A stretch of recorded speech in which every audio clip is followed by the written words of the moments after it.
ఈ 75 ఏళ్ళు ఎందుకు ఎవరు చేయొద్దన్నారు? ఊరికే ఎలక్షన్ లో ఓటు షౌట్ అంతే డెమోక్రసీ.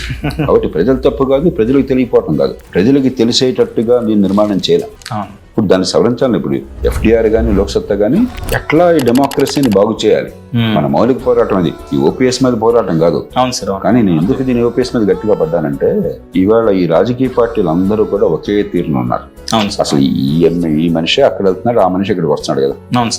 మనకైతే పేరు పార్టీ తేడా, పార్టీ జెండా తేడా, గుర్తు తేడా, కానీ ఎమ్మెల్యే క్యాండిడేట్లు వీళ్ళే కదా. అక్కడ వాళ్ళు అనుసరించే పద్ధతులు ఒకే రకంగా, డబ్బులు ఇస్తున్నారు, వాటికి సారాయి పంచుతున్నారు, మరి కులం మొత్తం రెచ్చగొడుతున్నారు. ఎలక్షన్ తర్వాత అన్ని ఫ్రీగా ఇస్తామని చెప్పని ఫ్రీ బిల్ చెప్తున్నారు. దానిలో పెద్ద తేడా లేవు కదా.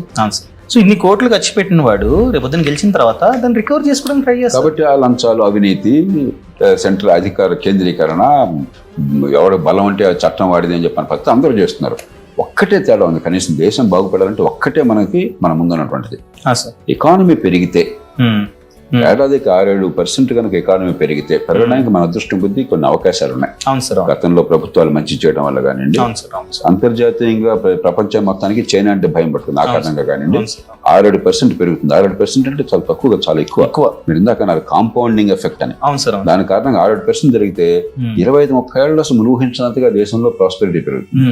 ఎప్పుడైతే ఆదాయం వస్తుందో, రేపు నాకు ఎక్కడ భోజనం భయం లేకుండా కొంచెం సెక్యూర్ గా ఉంటారో, ఆలోచనలు మారుతాయి.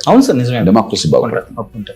కాబట్టి ఇది కూడా జరగలేదు అనుకోండి, ఇక గ్రోత్ రేట్ ఆపర్చునిటీ కూడా పోగొట్టున్నాం అనుకోండి, ఇక మీరు అన్నారా ఈ జన్మలో ఈ దేశం బాగుపడదని, ఆ పరిస్థితి నిజం అవుతుంది.